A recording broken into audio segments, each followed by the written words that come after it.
जंगल भागात राहणारा आदिवासी असो वा आदिवासी पाड्यांवर राहणारा आदिवासी असो, या समाजाकडे प्रशासन कायमच दुर्लक्ष करतंय.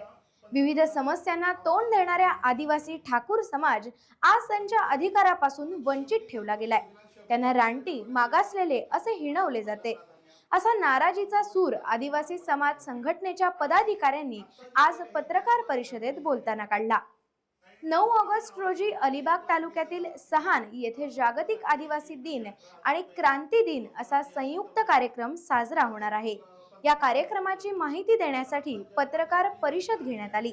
यावेळी मुकेश नाईक, जीजी मेंगाळ, भगवान नाईक, सुरेश नाईक, सतीश लोंढे, धर्मा पिंगळा, धर्मा लोकी, संजय जाधव, सुभाष हिलम, दत्ता नाईक व संघटनेचे इतर पदाधिकारी आणि कार्यकर्ते उपस्थित होते.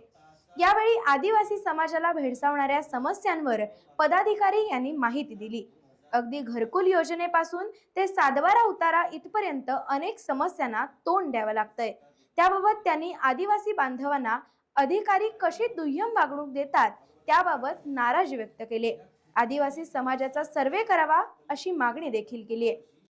तर हे शासनाकडे आमची प्रथम मागणी की आमचा जातीवाद जिथे आदिवासी समाज आहे तिथे ठिकाणावर जाऊन त्याचा सर्वे करावा. जिल्ह्यामध्ये किती आदिवासी लोकसंख्या आहे.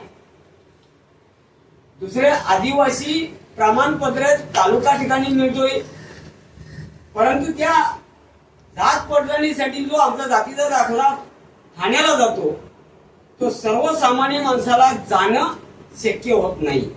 त्यासाठी इतर समाजाचा पुढारी कोणतरी घेऊन तो ठाण्यापर्यंत पोहोचावा लागतं आणि तो कमीत कमी एक दाखला आम्हाला 9 ते 10 हजाराच्या खर्चात तो आम्हाला दाखला पडतोय.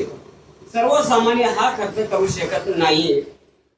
टाइम्स डिजिटलला लाईक करा, सबस्क्राईब करा, शेअर करा आणि बेल आयकॉन दाबायला विसरू नका. पाहत रहा टाइम्स डिजिटल.